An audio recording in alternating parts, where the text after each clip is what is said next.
बहुत समय पहले हिमालय की ऊंची ऊंची घाटियों के बीच बसा था एक समृद्ध और शक्तिशाली राज्य। स्वर्णपुर। सोने से चमकते महल, हरी भरी वादियां और शांत बहती नदियां। स्वर्णपुर के राजा थे महाराज विक्रमादित्य। न्यायप्रिय, दयालु और प्रजा के लिए पिता समान। पर उनकी सबसे बड़ी दौलत सोना चांदी नहीं, बल्कि उनकी दो बेटियां थीं। राजकुमारी आर्या बड़ी बेटी, शांत, धैर्यवान और करुणामयी। राजकुमारी काव्या छोटी बेटी, तेज दिमाग, आत्मविश्वासी और चतुर। दोनों जुड़वा थीं, पर स्वभाव दिन और रात जैसा अलग। आर्या में धैर्य है और काव्या में चतुराई। लेकिन असली परीक्षा अभी बाकी है। राजा के शब्दों में अनकहा डर छुपा था। तभी रानी मंदाकिनी धीमे कदमों से आगे बढ़ी। महाराज, परियों बहुत दिनों से क्रोधित हैं। मेरा मन कहता है कुछ अनहोनी होने वाली है। स्वर्णपुर के बाहर था एक रहस्यमयी जंगल, चंद्रवन, जहां इंसानों के कदम कम ही पड़ते थे, क्योंकि वहां रहती थीं परियां और एल्व्स। एक रात पूरा महल नींद में डूबा था। अचानक सफेद रोशनी से महल जगमगा उठा। एक दिव्य आकृति हवा में प्रकट हुई। वह थी परी एलिना। राजा विक्रमादित्य। राजा घबरा गए। वे तुरंत सिंहासन से उतरे। देवी, आपका स्वागत है, पर बताइए हमसे क्या भूल हुई है? सुवर्णपुर की समृद्धि परियों के वरदान से है, लेकिन अब मनुष्यों का लालच बढ़ गया है। दरबार में सन्नाटा छा गया। राजा की सांसें तेज हो गईं। यदि कोई अपराध हुआ है देवी, तो क्षमा करे।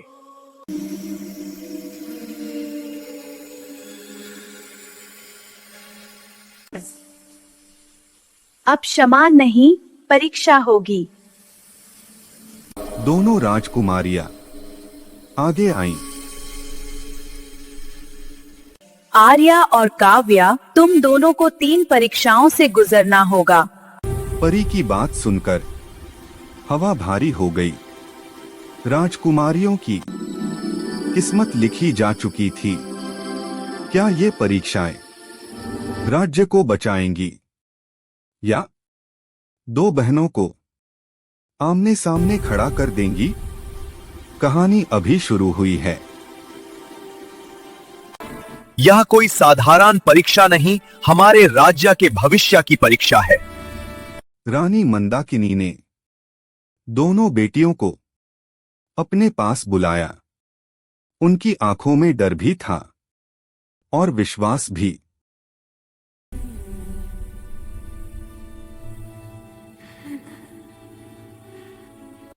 बेटी, यह मार्ग बहुत कठिन होगा, पर याद रखना, सिंहासन से बड़ा इंसान का होना जरूरी है। राजकुमारी आर्या शांत थी, पर भीतर से दृढ़। माँ, राज्य के लिए मैं सब सहने को तैयार हूँ। काव्या के होठों पर हल्की सी मुस्कान आई। और मैं हर परीक्षा जीतने को। आर्या ने काव्या की ओर देखा। उसकी आंखों में उसे एक अजीब सी चमक दिखी, जैसे कोई और ही आग वहां जल रही हो। चंद्रवन की पहली परीक्षा, करुणा। अगली सुबह दोनों राजकुमारियां चंद्रवन के द्वार पर पहुंची। हवा में जादू था और पेड़ों से रोशनी टपक रही थी। तभी झाड़ियों के पीछे से रोने की आवाज आई। एक नन्हा सा एल्व्स बच्चा कांटों में फंसा हुआ था, डरा हुआ और अकेला।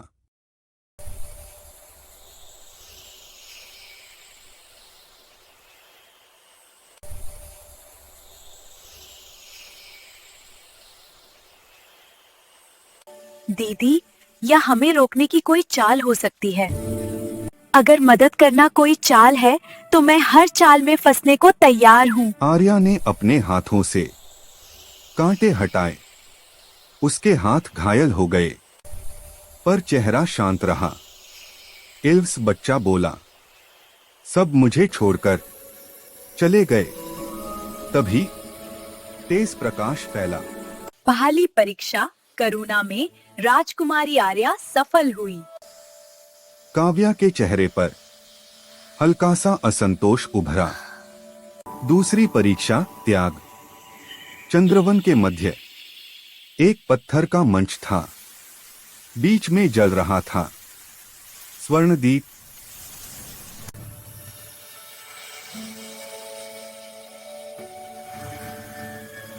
इस दीप में असीम शक्ति है।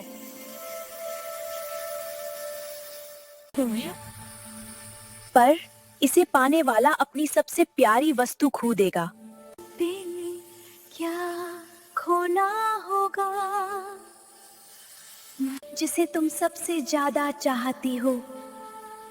काव्या ने मन में सोचा, शक्ति से बढ़कर कुछ नहीं। वह आगे बढ़ी। तभी आर्या ने उसका हाथ पकड़ लिया।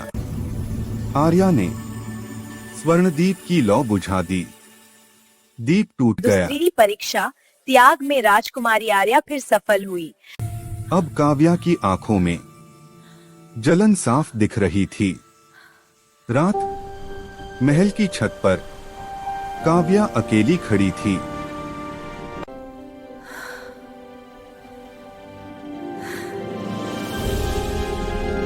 हर बार वही, हर बार आर्या। तभी अंधेरे से एक आवाज आई। अगर बराबरी चाहिए तो अलग रास्ता चुनना होगा।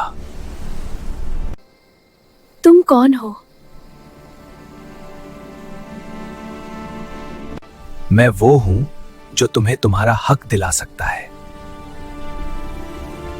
काव्या की आवाज कांप उठी। मुझे शक्तिशाली बना दो।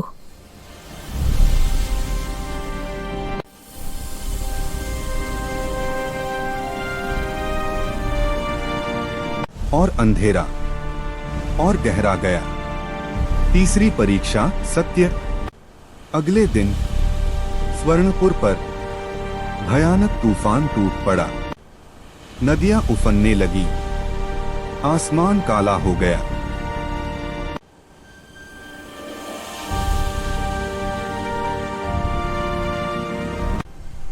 तीसरी और अंतिम परीक्षा है सत्य की। जो अपने मन का अंधकार स्वीकारेगी वो ही राज्य संभालेगी।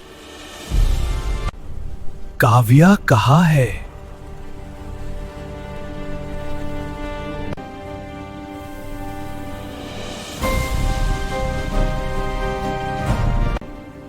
वो खतरे में है। बहनों का आमना सामना।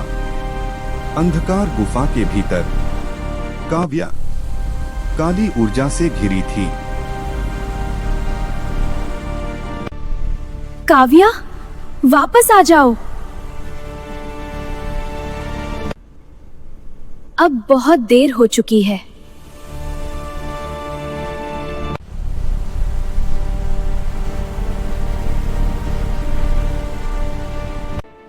अपनी बहन को छोड़कर चली जा, वरना सब नष्ट हो जाएगा। आर्या की आंखों से आंसू बह निकले।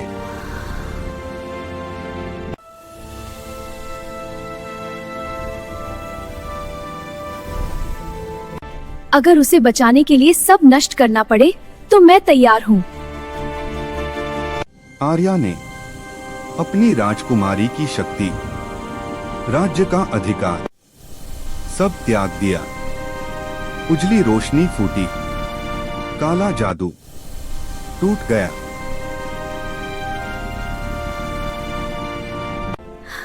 दीदी, मैं हार गई। नहीं, तुम बच गई हो।